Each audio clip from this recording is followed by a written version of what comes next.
It's Monday, fam. It's Monday. So go ahead and share and get ready to get all of this fire and with our special guest. So see you in a minute. Coffee and Collaboration Media family. Adjust your viewing device. Turn the volume up high so the neighbors can get this fire. Tell a friend to tell a friend. It's time for the show. Authentic, inspiring, changing the culture, and normalizing kindness. The revolution is now. With your neighborhood counterculturist, it's the Counterculture Show. Please welcome. With your host, Al the Great. What's up, family? What is up? My name is Al the Great, and I want to welcome you to the Counterculture. If this is your first time joining me for the Counterculture Show on Coffee and Collaborations Media, we are all about counterculture, which to us means we are countering a culture against shame and cruelty. And the way we do that is during the show, we bring you all the fire without the smoke, meaning that we're bringing you all the truth without the shame. And some of these conversations that we have on the show are like, all of them are just very important conversations to have. Definitely this one with my guest I'm going to introduce in a minute. So make sure you go ahead and share. If you're hearing this Southern twang, go ahead and share. And how has your Monday been? Hope you are you had a good V-Day weekend. So before I bring my guests in, let's get into these show notes. So hopefully you have already caught some of our other shows like Love and Flow and the Collaboration Culture. The Collaboration Culture will be on tomorrow. Same channel on Facebook. So make sure you tune in for the Collaboration Culture. If you have not signed up for our newsletter, make sure you go ahead and sign up for our newsletter at goodstewardapparel.com. It is the counterculture newsletter, again, bringing you some counterculture stories, but talking about normalizing kindness, talking about, how we are more human in our condition about what we go through, and, just some great stories. And sometimes we have guest authors. A lot of times I'm the author. So make sure you go ahead and sign up for that newsletter and check out our site, Good Steward Apparel. We have 3 brands all focused on counterculture. So bringing in my guest, her name is Katherine Cardona. She is a up-and-coming author. She is a spiritual life coach, and she is an amazing entrepreneur. And she's going to be talking with us about wholeness. Hello. Hello. Good evening. How is everyone doing tonight? I'm super excited to be here. I'm super excited to be on the show. I know it's going to be amazing. Yes, of course. Thank you. Thank you for joining me. Thank you for having me. I was telling oh, sorry. No, you're good. So me and Katherine did not plan this. We, with our pink today, we're matching. We didn't plan it. We really didn't. Like, it literally just happened. I was like, oh, let me go to Marshall's and let me buy this cute little top. I was like, I'm feeling, the Valentine's Day vibes. So I was like, I'm going to go ahead and just get this cute little pink top and see how it rolls. And then I was like, oh, look, Al has the same top on and the same color on. I was like, okay, I love it. Yes, I do love some color, especially pink. I remember I was someone, I said I would never wear pink. I was like, that's a girl color, but now I love pink. It's so funny that you say that because I was literally just about to say that. A lot of men actually don't like. I grew up with a lot of guys not really wearing colors, especially pink or like purples and stuff like that. But the fact that you are comfortable enough in your sexuality to, rock it, and it looks really good on you, like with the hair and the, the pink in the hair, the blonde. I was like, okay, that's a whole vibe. Thank you. You're welcome. And that it did take some time, and we've been talking about wholeness quite a bit this year. Wholeness is the word God gave me for this year, and I've been telling some of the other the guests and other shows, this is the first year, the first time I've ever felt whole in my whole entire life. Wow. And it is an amazing feeling. And I just been, it's been important. I've realized the importance of having these conversations because Yeah. there's so many of us that we're just not whole. Yeah, we're not.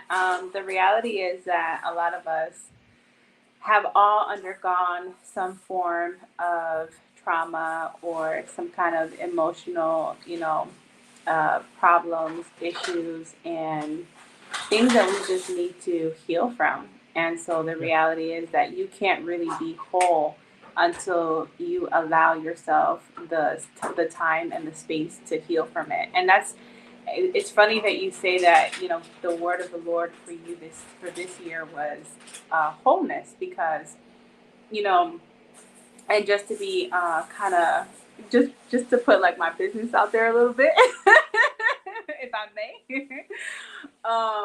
But I was in a relationship before, when the beginning of the year started, and I self-sabotaged that relationship, and it was just something that I did not kind of expect, because as a wholeness coach or a trauma coach or a coach that deals with healing, right? People kind of expect for us to have everything together, and that's just not reality, right? Like, Yeah. I'm a human too. I go through experiences. I'm also healing from my own emotional wounds and trauma, and the reality is that there are situations that arise or relationships that occur in our lives that kind of show us where we are in our journey.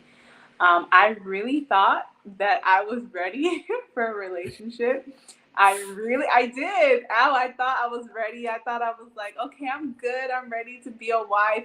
I'm ready to be a girlfriend. I'm ready to, embark on this journey of love and, finding love and finding true love. But, when you get into an actual relationship, that's kind of when you realize, like, wait a second, there's still things that I need to process, that I'm still dealing with.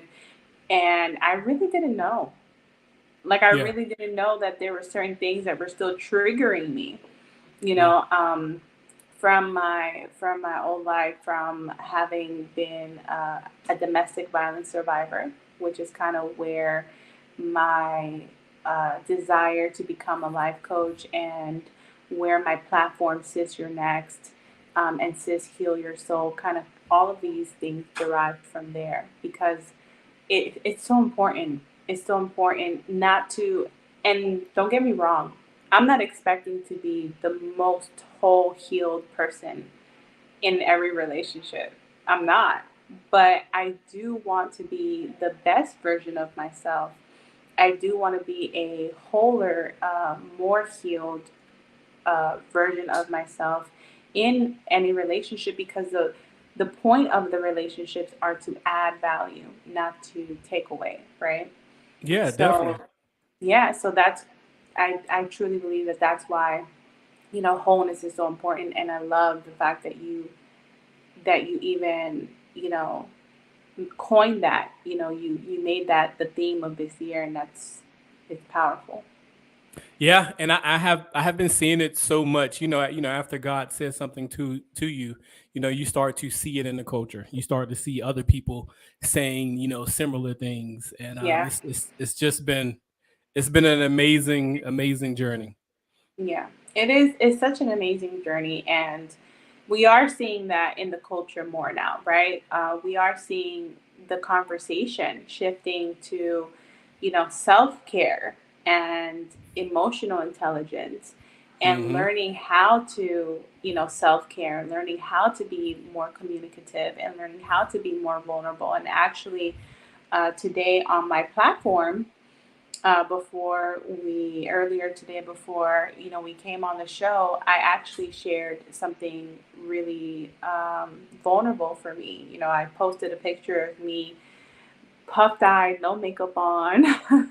My face ain't beat, my hair was like all over the place. Yeah. And you can see that I was obviously distraught, and that something is wrong with me, and something was wrong with me. And I posted that photo because a lot of times in my past, I was just so focused on displaying the more perfect side of things.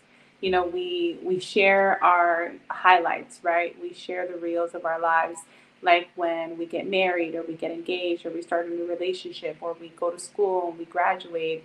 When we buy our first house, we buy our first car, we have kids, and that's all wonderful and beautiful. It is like glory to God that we have those amazing experiences. But the reality is that there are trials and there are tests and there are difficulties that also come with life that we need to talk about and we need to learn to address. And it's okay for us to be vulnerable and to be transparent about that. And that's actually, you know, as you and I were talking a little bit before the show, that's what the premises of what my ministry, what my business, what my passion and what I'm building, you know, that is what everything is around.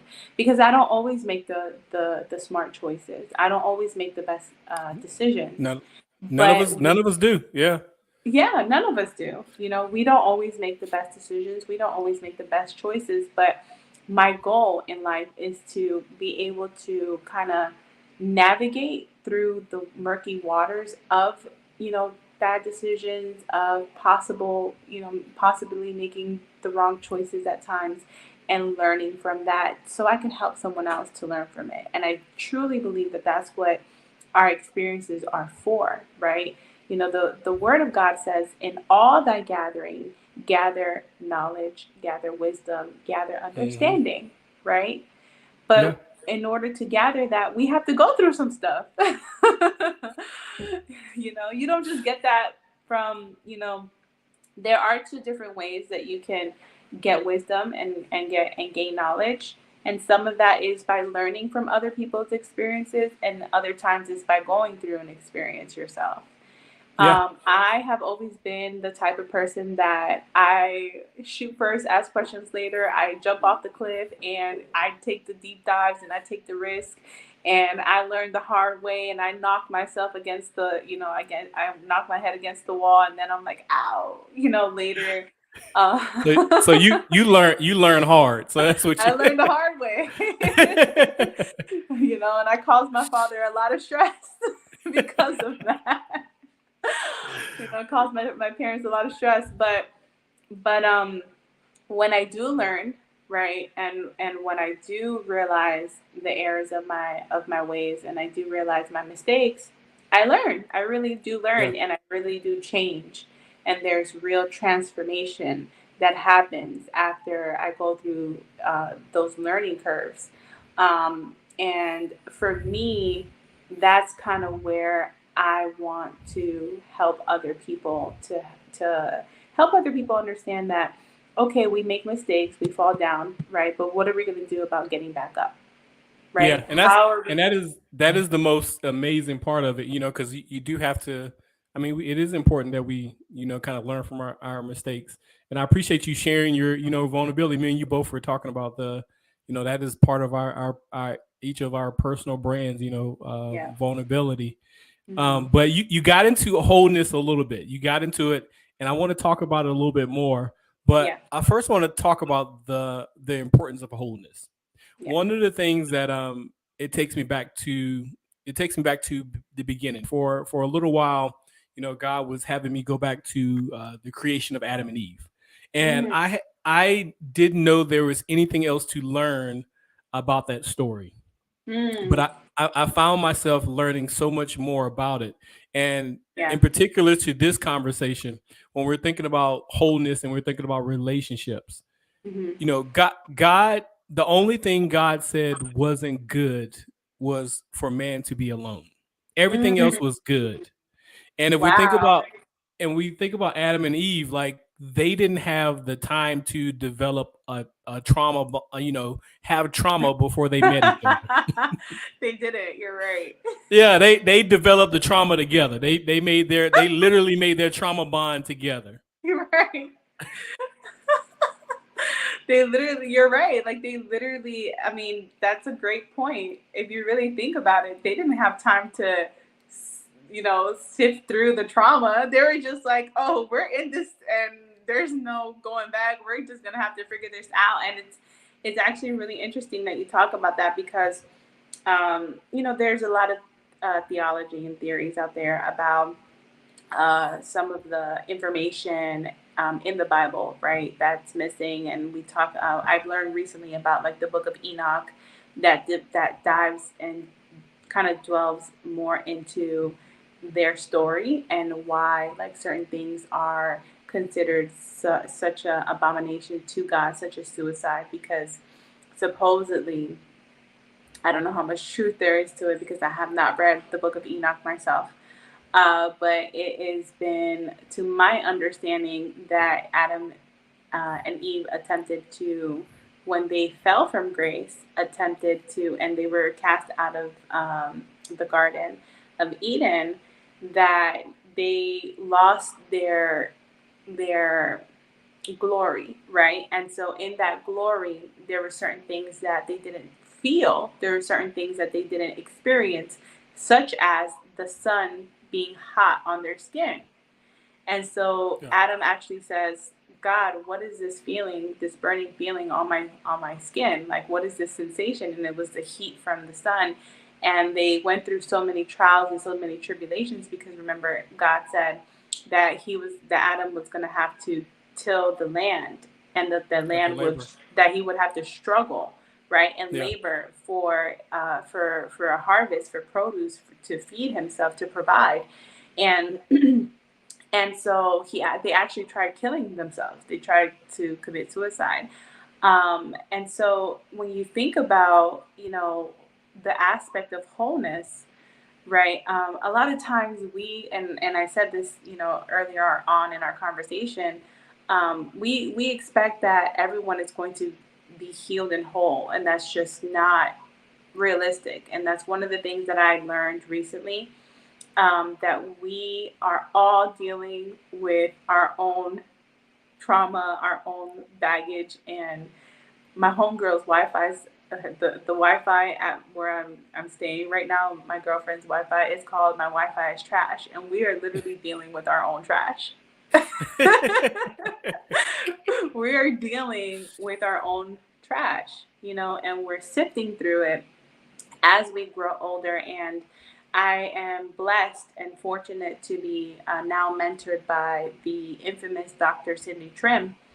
And one of the things that, I went through a part of, I'm still in her mentorship program. And one of the onset of the mentorship was learning how to kind of have mindset mastery.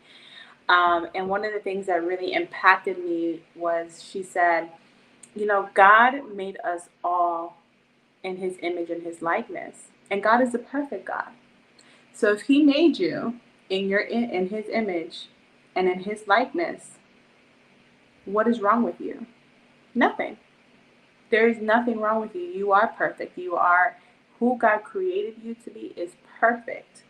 But the experiences in our lives, the things that we've gone through, is the change that we need to make. It's not who we are, right? It's not our appearance. It's not our physical bodies. It's not, who God created us to be that is imperfect. It's the habits.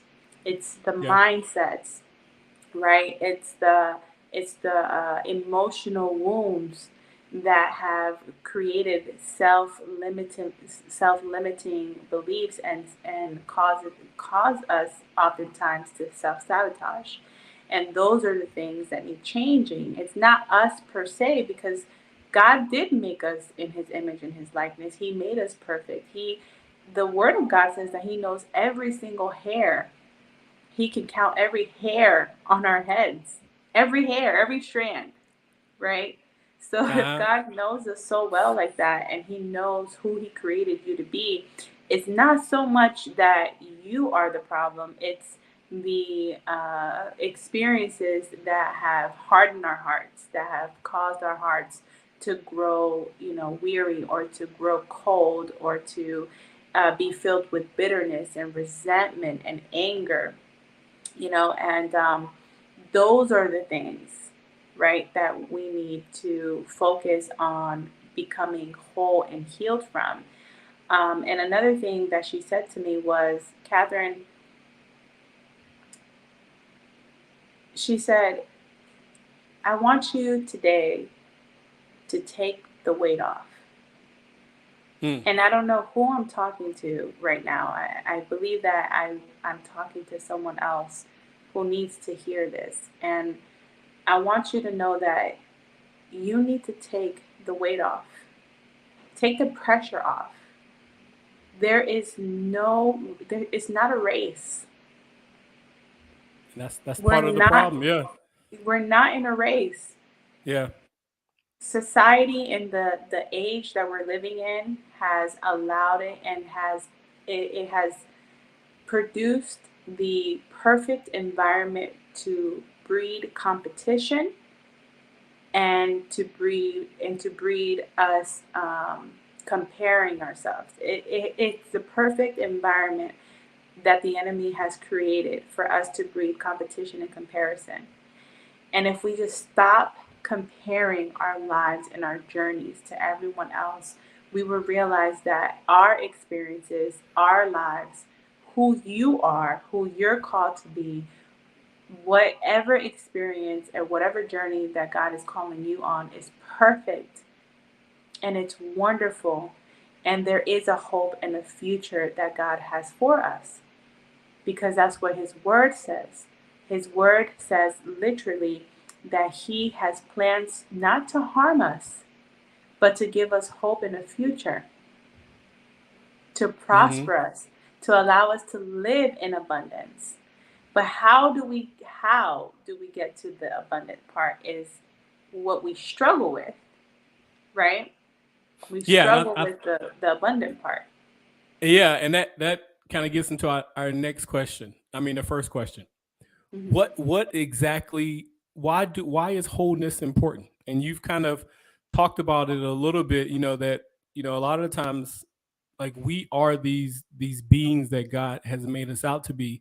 And one of the things for me, like the culture does a great job of thinking, making us think that we do not have value, that we must buy this, we got to do this, we got to lose this weight, we got to do this, do all these things to have value. Yeah. And that was one of the big things for me to learn, that I'm Mm-hmm. like stop. One of the things that was the defining thing for me in order to really feel whole is to stop defining myself by culture and Mm-hmm. define myself by God, Oh my gosh. because God's word does not change. Yeah. The idea of a man, in our culture changes. When I was growing up, the idea for a man, he was supposed to be big and strong and muscular, like, Arnold Schwarzenegger and Yeah. all these other people, like these action heroes, Yeah. Sylvester Stallone. And now the culture has changed where he's more slender. He has a swimmer's body, and he takes better care of himself. Like, not being so influenced by the culture, but Yeah. allowing yourself to influence the culture. So, Ooh, that's good. why do you think wholeness is important in the first place, even before we get into looking for relationships? Yeah. So wholeness is important. I mean, you said it right then. You said it right there, right? That phrase was so perfect. Learning how to be whole allows us to influence the culture and not be influenced by the culture, right? Yeah. The reality is, and I don't want to even say the reality, but I think that if we learn to look at life as we are impacting it versus it impacting us, then we can truly understand what our purpose is in life. We all have purpose. Every single person that was born into this earth has a purpose, right? One of the things that um, was shared with me, and again, this is just a theory, so please don't go on social media talking about, oh, Kat said this and Kat said that, Coach Kathy said this and Coach Kathy said that. I'm just expressing things that I've learned and some theories along the way, but I don't know if it's 100% truth, but it has helped me in my journey. And someone told me one day that when we are in heaven, right, before we actually are created into a actual human body, or we're birthed into this human form, that we are celestial beings. And when we are in heaven, we actually make a contract with God as far as what kind of life we want to experience on earth, who we want to be, the things that we want to accomplish. We say we actually make a pact with God, as far as what kind of life that we want to live, and what is our role and our purpose in society. And I think that's the answer to that question, is that wholeness helps us to be interdependent in society, right? It helps us to learn how to relate to one another. It Yeah. helps us to learn how to be better agents of expressing love, expressing peace, expressing um, wholeness. And I'm a firm believer that just like hurt people, heal people. I like it. I like it. I like the way the turn. Yes. Yeah, heal people, heal people. When you have a level of healing and a level of breakthrough, and you break through a level of subconsciousness, that Dr. Chen, one of the things that she and I would discuss, is that we have all a conscious and a subconscious, right? And psychologically speaking, um, a lot of trauma is held in our subconscious. And this is some of the things that I touch in my book called Sis Heal Your Soul. Uh, when you go through that trauma, you have what's called your old brain, and you have what's called your new brain. Okay. And I like to see your old brain as your subconscious, and where your memories, your repressed memories, are stored. And then you have your conscious, which is the information that is currently still being processed. But at the same time, this conscious and subconscious are clashing, Yeah. because the new information that is happening, or the new experiences that you're having in relationships or with friendships, is still clashing with that old subconscious, that those old repressed memories.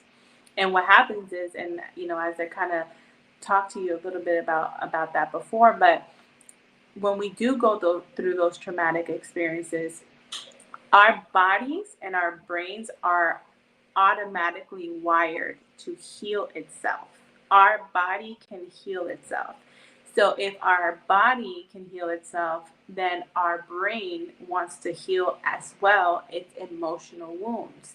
But what happens is that those repressed memories in our subconscious are breaking through to our conscious, controlling the narrative and the behaviors, and the actions and the outcomes and results and consequences of our current experiences.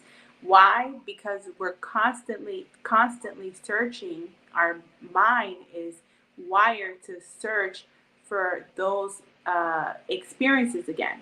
So what we do is that we begin to look and attract like people like our past.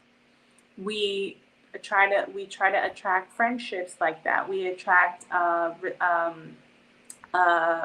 business partners, lovers, whatever trauma that occurred in your life.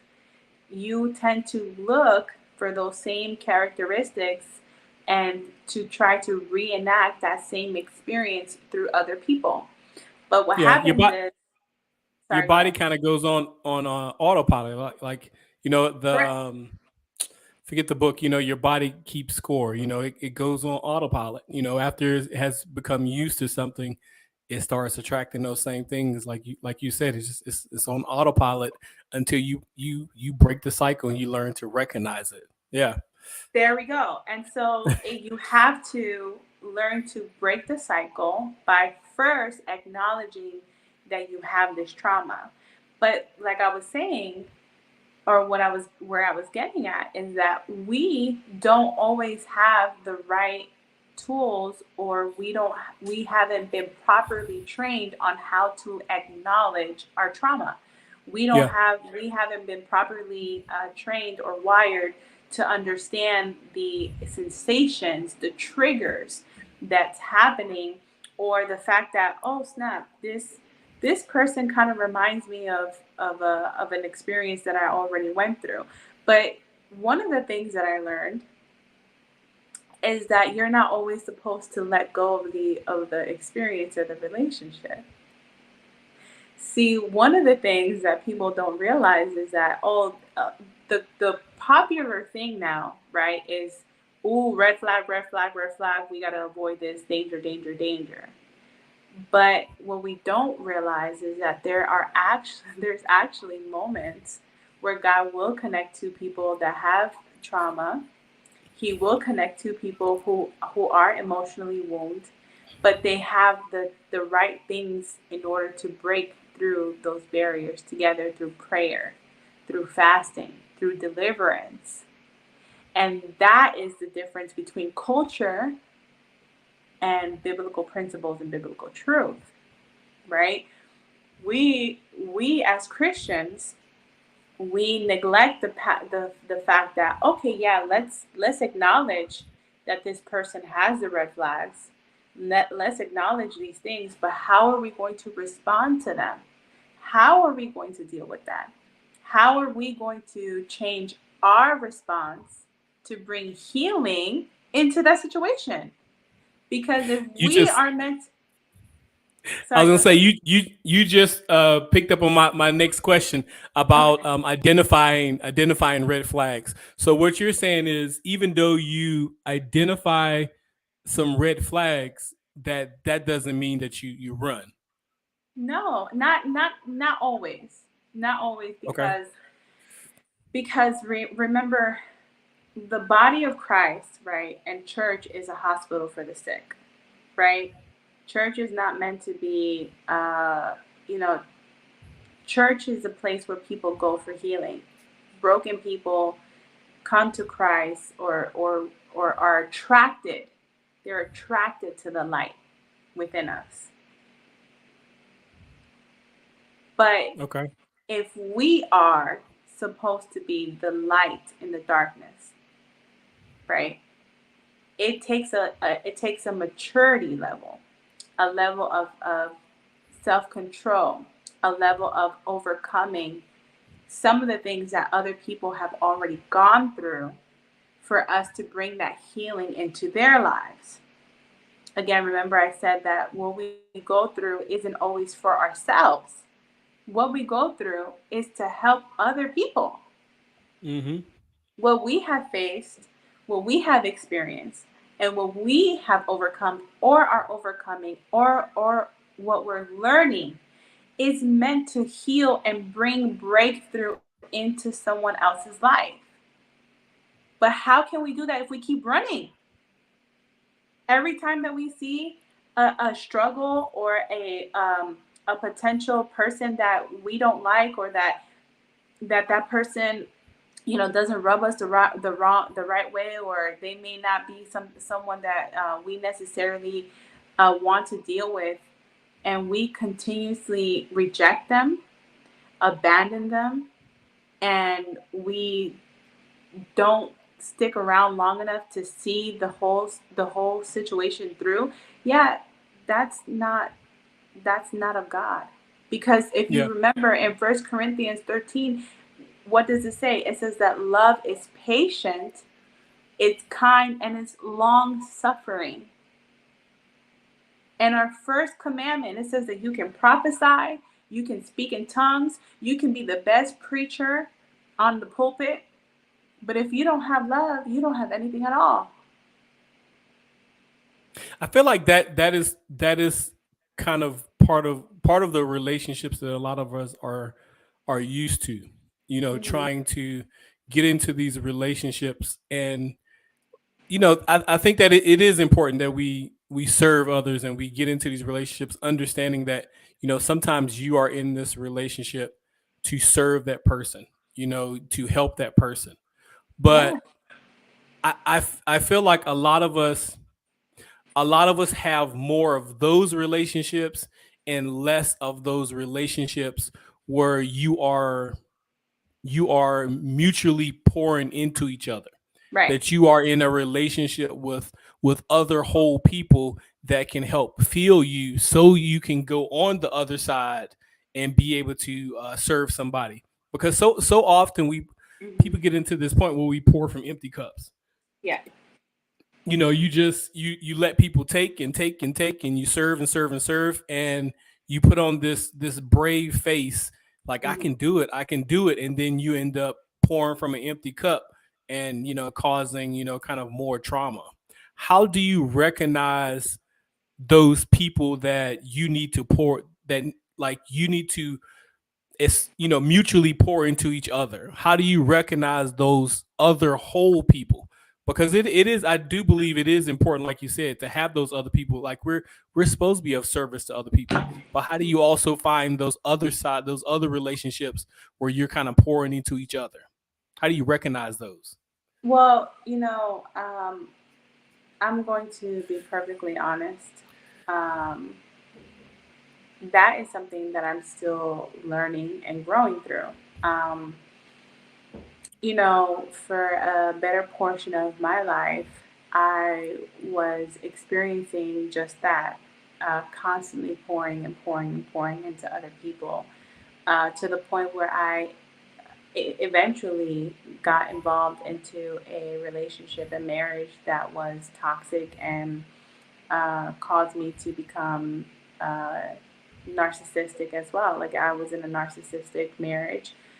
It was domestically abusive, mentally, physically, emotionally, and spiritually. And eventually, those attributes and those behaviors rubbed off on me. And Yeah. so, what ended up happening is that I became very closed off, introverted, antisocial. I really didn't want to, be integrated into society. I had a lot of bitterness and a lot of anger. And so I think what happens is that, and from what I can personally say from my own experience, is that we attract who we are at that moment. We attract based off of the level of consciousness that we're currently operating in. And I was recently, I was afforded the opportunity to sit in on an amazing conversation with Apostle Brian Meadows. I'm currently here in Atlanta, and I'm attending, some of his seminars. And he talked about, the covenant of relationships this past weekend. And one of the things that he said is that there are four javelins that really cause and wreak havoc to relationships, and one of those are anger and bitterness.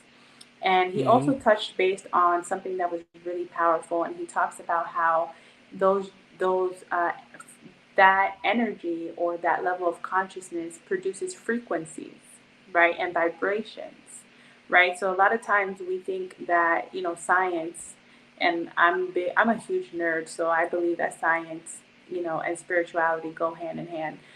But I learned this concept a long time ago, and I love the fact that he kind of is reintroducing it back into the body of Christ.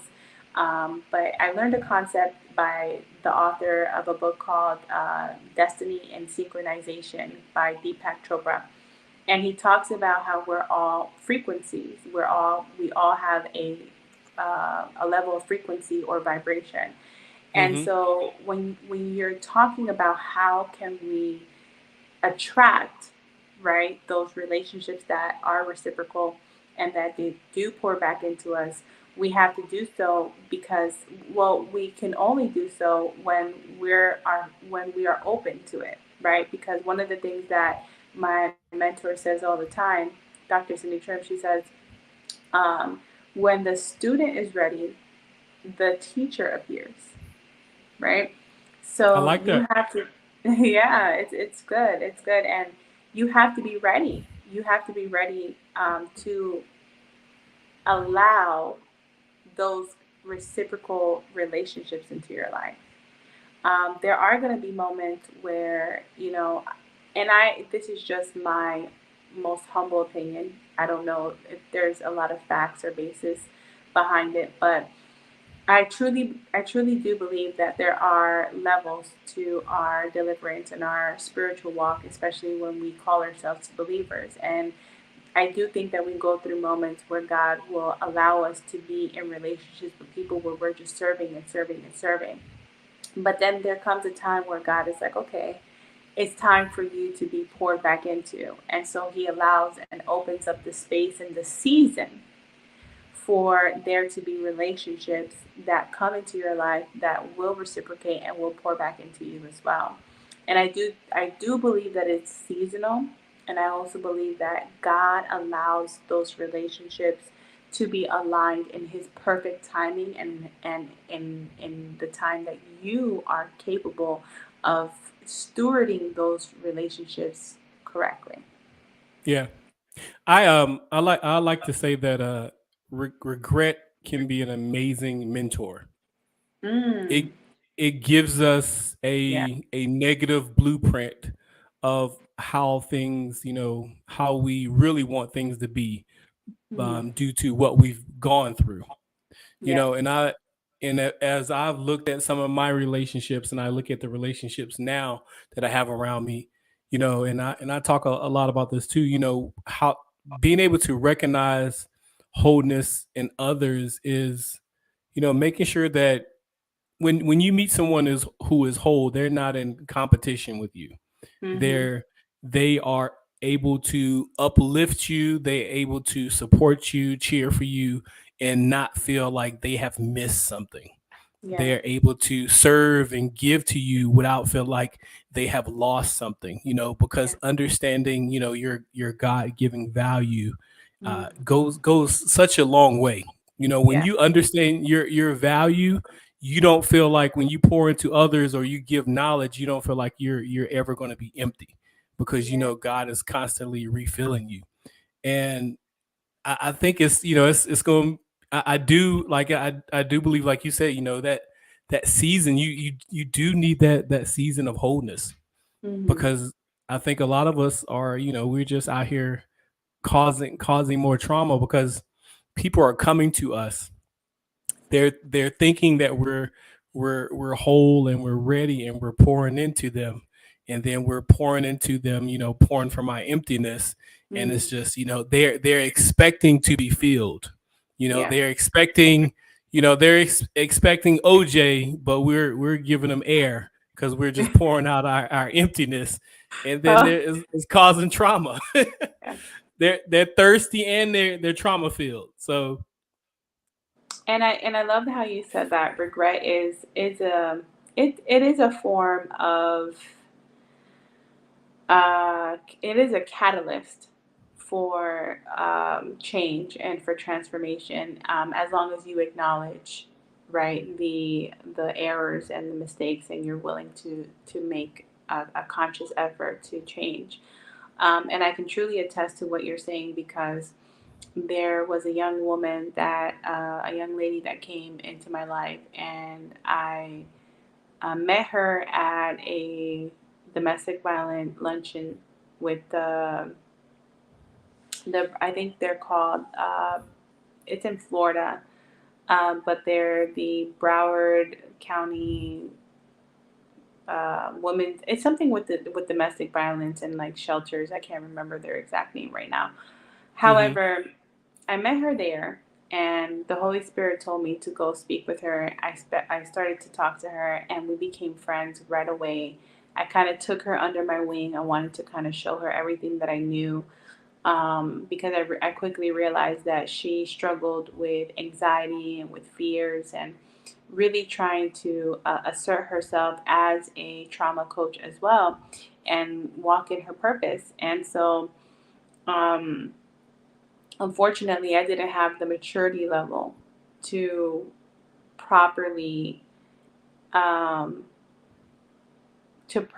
pour into her everything that she needed at that time. Yeah. I was able to help her to a certain extent, and to bring forth a level of deliverance and a level of healing into her life. Um, but that relationship quickly expired. And it expired because the reality was that I still was going through my own healing process and my own season of healing and deliverance and emotional breakthrough. And so I think that's the part where, we kind of touch based on, right? Learning to discern those seasons of when someone comes into your life and maybe they're not meant to be there for very long. Yeah. Maybe you break the relationship or they break the relationship for whatever reason. Um, but I think that for me, I can only say that I had to learn how to stop running away from situations that reminded me of my past. Because another thing is that trauma will rewire how we perceive. Um, you know, being wounded and emotionally unhealed, it also affects how we interpret and how we perceive things. And so a lot of times we do walk away from relationships too early, but there are other times where God will allow the separation to occur naturally.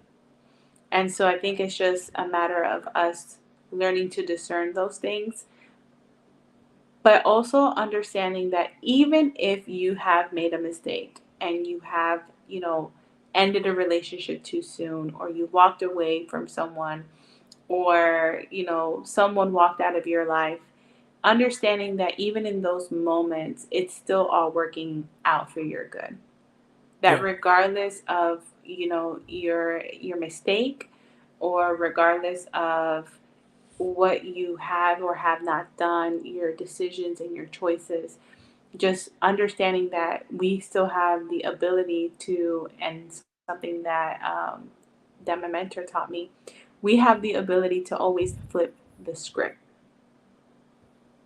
Yeah. We can always turn a new page in a new chapter in the book of our lives and start all over again. And there is nothing wrong with that. Learning to start over again is actually a very beautiful thing. And sometimes it can lead to a much, much better story and a much happier ending than the road that we were currently walking on or that was currently paved for us.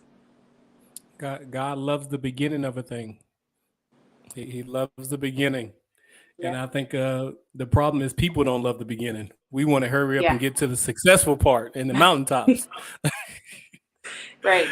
And we want to rush through the valleys, but it's in the valley that we learn the skills and that we get the training and the preparation needed in order to withstand and to stay in the mountaintop, right? Yeah. Because and someone, I think someone posted this, but I saw this meme or this quote floating around, and it said, God, thank you for blessing me with the things that I desire, but also give me the wisdom to learn how to keep them once I get it.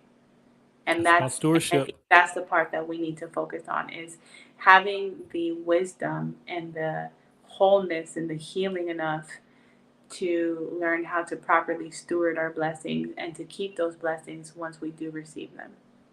Yeah, definitely. You touched on one other thing, the about trauma bonds. Okay. So a lot of times, people naturally bond around trauma.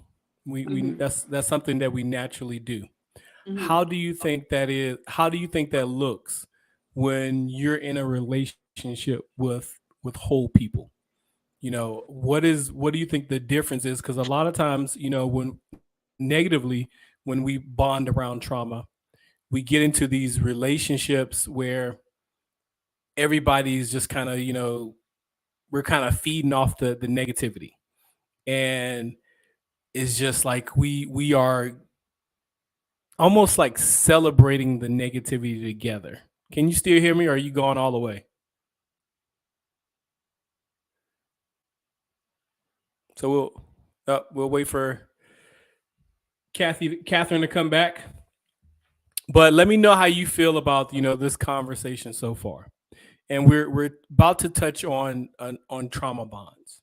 All of us, like I was saying before, humans naturally bond around trauma. It's not something that we have to force or something we have to kind of make happen. We naturally bond around trauma. But what does that, so when you're dealing with, when you are whole and you get with other whole people, how is that trauma bonding different? Because it has to be different, right? So we've trauma bond before we got whole. How is that trauma bond going to be different? We've all seen, when you get it, when you do this trauma bonding, where both of you guys are drinking and doing things to like distract yourself from your trauma, distract yourself from your stress. We like to think that this is our way of coping, but it is our way of numbing ourselves. So much in our culture, we've been conditioned to not go inward. We've been conditioned to go outward. Looking for other ways to kind of deal with our stress. Oh, looks like she got kicked out for some reason. Let's see if we can get Kathy back.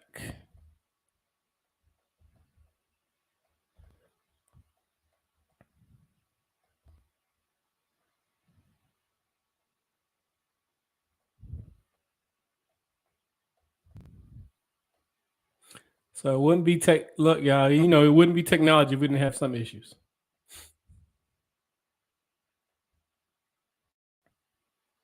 All right. While we try to get her back, let me see what happens. So like I said before, what does that look like? If your goal is to get whole, we've been talking about that, all show. What does that look like when you trauma bond in wholeness? I wish I had a better word for it, but that is that's what it's called. What does that look like when we trauma bond in wholeness? I will tell you, for me, one of the things that I joke about this pretty often. I joke about how I used to throw some massive pity parties. Welcome back. Oh my goodness. I don't know. I had to log in from my laptop because my phone stopped working. It's all right. So I was telling people about trauma bonding. But one of the things I was telling people, telling everyone is, for me, one of the things that I used to do, before I got to this place of wholeness, is I would throw myself some massive pity parties, with everything, with all the food, like all the decorations. I mean, some massive pity parties, and trauma bonding in my the space I was in and my unwholeness, I would invite other people to my pity party. And one of the signs of having wholeness in relationships for me,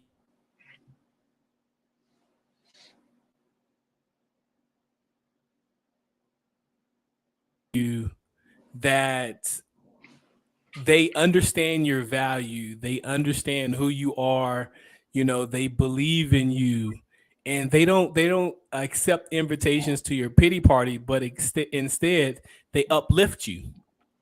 They say, Al, okay, this happened, you maybe you didn't get the job, or maybe this person left you. And they don't just, it's a difference between like supporting someone and comforting them, and it's a difference between like somebody just being part of your pity party and just like, oh, this happened, and oh, I'm sorry, and y'all just kind of crying together and just kind of going in a cycle, versus them knowing the opportune time to like uplift you. Right. So what would you say are some other things? How do we, what does trauma bonding look like in in a relationship with whole people? Well, so that's a really good question. Can you? And you can, and remember, like you said, like you can use the opposite. We can use the opposite as a blueprint. We talked about how, you know, regret can be an amazing mentor if you don't let, you know, the shame and the other negative feelings kind of like pull you all the way down. Right. So and that's perfect. That's a perfect example. You definitely don't want to allow the shame to pull you down. But when you are, I wouldn't want to say that when you're in a whole relationship that you're trauma bonding. What I would say is that when you are experiencing whole and healed relationships, you don't, like you were saying, you don't allow that other person to dig a further hole or, continue their pity party. Um, One of the things that I've experienced or that I'm experiencing in relationships that are whole is that in the case that I am going through something and I'm not happy, or I do talk to someone like my mom or my friends about what I'm going through. They encourage me, and they encourage Yeah. me through the Word of God, right? And that's one of the things that I'm very grateful for, is learning to have those experiences and those relationships with people that are like-minded, Mm-hmm. and are not just like-minded, but they're on a similar journey to wholeness and healness.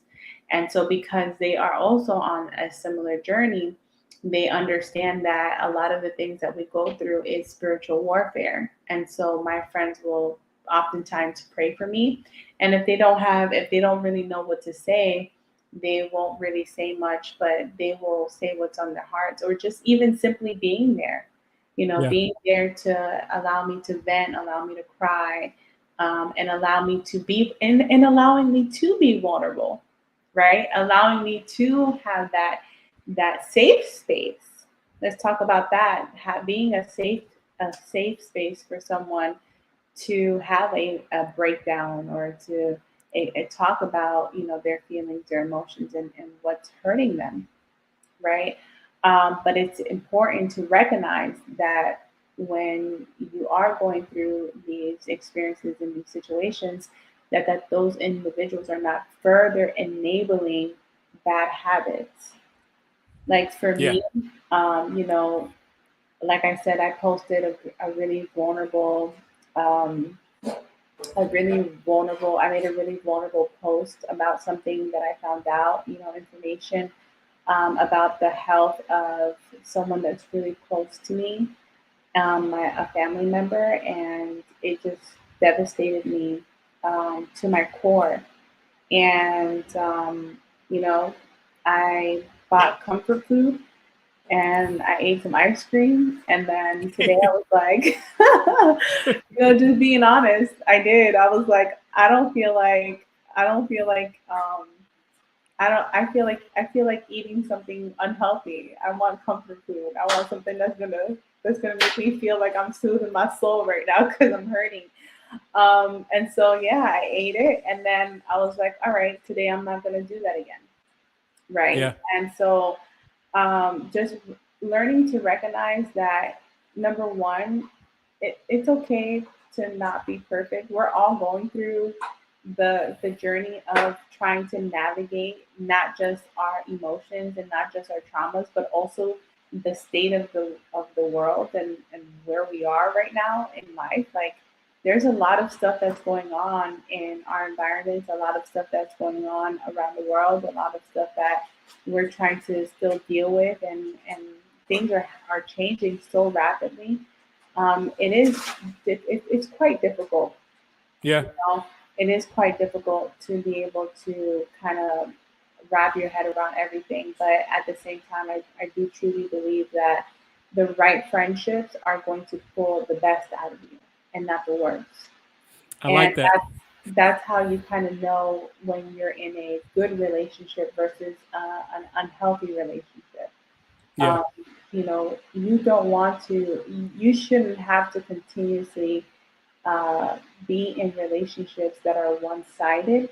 But you definitely have to understand, and this is just how I see things.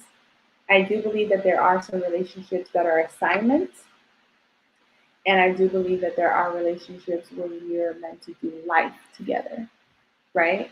Where they're meant to be life partners and they're meant to be supporters and they're meant to be people that are going to be in your life for a really long time and they're Yeah. going to continuously support you and they're going to continuously be there for you and they're going to continuously love on you and uplift you and be there for you. But I think it's just a matter of kind of learning how to find your tribe. That's You know, that's what we're talking about. Yeah, that is yeah, what we're talking about. One yeah, of the things I like sorry. that what you said was when you're getting into relationships with other people who are who are whole or good positive relationships, that they don't help you dig the hole, or they don't dig the hole and cause it to be get deeper. You have Right. it so often where people, you go to someone in a vulnerable state and they just kind of make it worse. Yeah, yeah, Or, and I think one of the other things that I really liked is being with people who are whole. hmm, Understand that they don't always have to say something. Sometimes they just have to be there. yeah, Like, and I think often we get to this point where you want to you want to comfort somebody and you want to fix it, but understanding like you can't fix everything. Like no, sometimes we just got to go through it, and it's okay to be a crying, yeah, uh have a point where you just got an ugly cry. Like yeah, sometimes like I joke with my friend, we were talking about this before the show. Sometimes you just need to get that ugly cry. Like you just need to get it out. Like and you yeah, just feel better afterwards. And we spend so much time trying to avoid it, that we just carry that energy with us. Then it becomes its whole trauma of its own. So it's just, that part, find those friends that you can be vulnerable with. that part. It does become its own trauma if you don't deal with it. And it just goes back to being able to have that emotional intelligence on how to properly express what you're feeling, finding the right relationships. And I can truly say that you'll know that you're in a healthy relationship or a healthy friendship by how that person acts, right? Yeah. What they do when you are going through something. When I received the news of what happened of the diagnosis my family member got over the weekend. I received the news yesterday, right? So right after you and I had talked about like everything was coming onto the show and me being a guest speaker, and I was on such a high because like so many things were happening here, Yeah. um, meeting new friendships, and I was just really like I was in a really happy, positive place. And then I received some devastating news about my father being diagnosed with kidney cancer. Oh wow. And that tore my whole world apart because it's like, God, this is not how it's supposed to go. I want my father to see me married. I want him to walk me down the aisle. I want him to hold my children. I want him to be able to hold his grandbabies. And I broke down and I was just crying and crying and crying. And they just sat there with me. My girlfriend just sat there with me. And for me, that was everything. Yeah. Just having someone there to just sit with you when you're in that broken moment, when you're in that vulnerable space. They didn't really say much, but they just allowed me to process and they allowed me to scream and cry and pray and intercede and do what I do. And um, my girlfriend was like, maybe it's time that you go home and you can get into like some comfy clothes and just hang out and just like rest. And on the way back, because it was like a 40-minute drive from where we were, she just put on, soaking music, just some soaking worship music. And I was like, okay, and I started to be able to get back into that place of peace and reminding myself that God is still the author and the finisher of my life. And I know I Amen. trust and believe Amen. that He's in control of this whole Yeah. situation. And I know that my Father will pull through.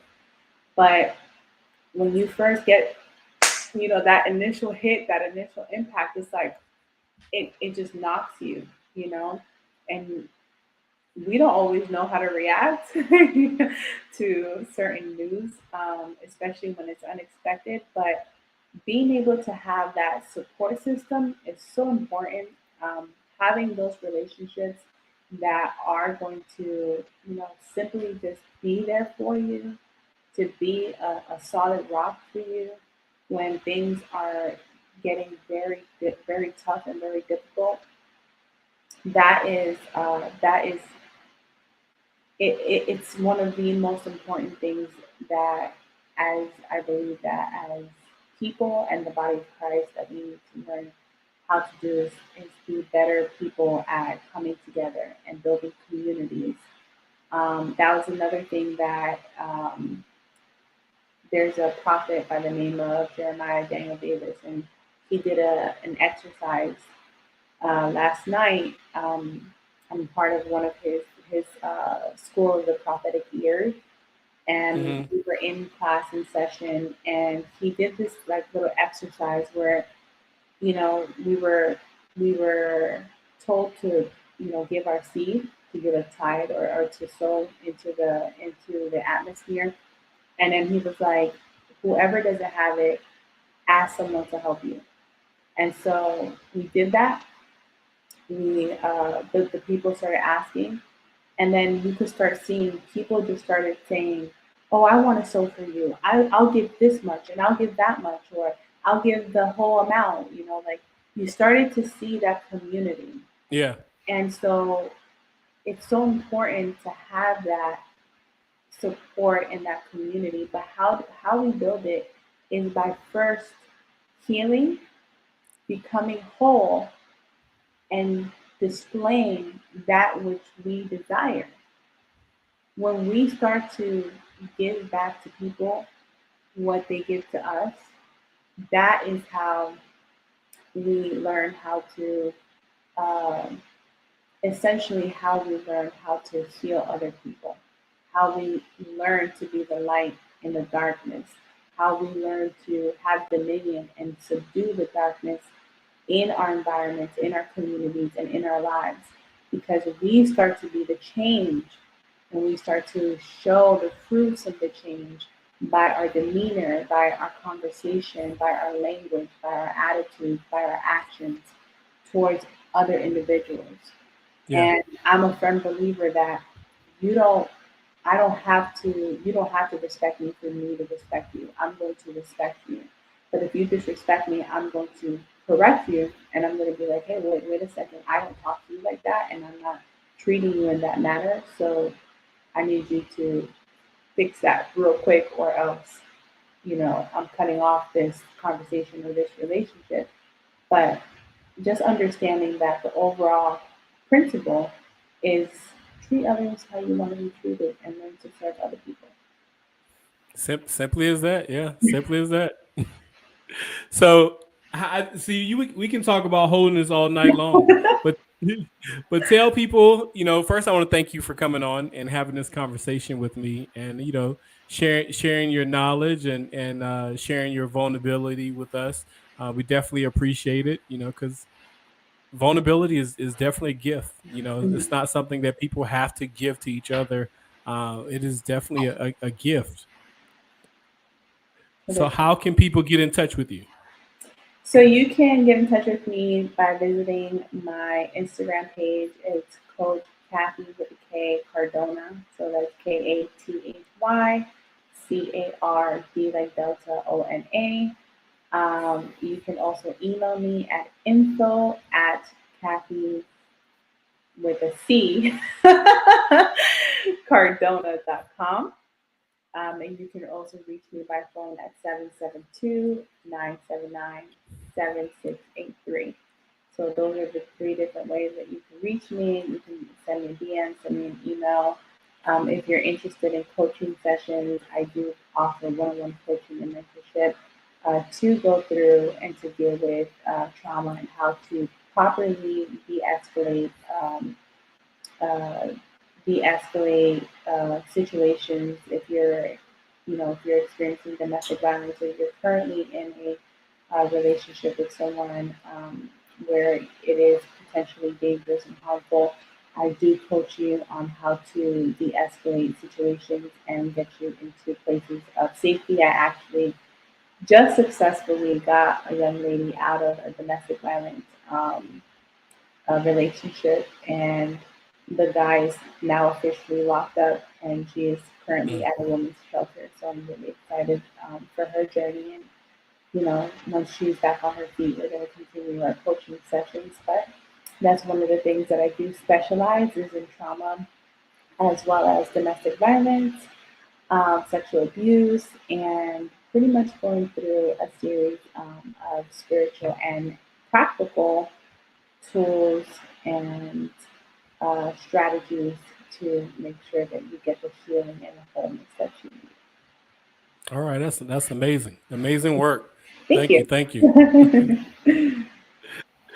So everyone, I want to thank you guys for joining us for the Counterculture Show. Like I said before, I am Al the Great, your host, and I just want to leave you with this. God is the manufacturer of greatness. Whether you think that you have shown up in this world in packaging that the culture cannot accept, it is important that you understand God does not create duds. He is the manufacturer of greatness 365 days a week, whether culture accepts you or not. It is important that you walk in your greatness. Mm-hmm. So I will catch you all next time, and join me next week for the Counterculture Show. Have a good week. Bye-bye. This has been a Coffee and Collaborations Media production.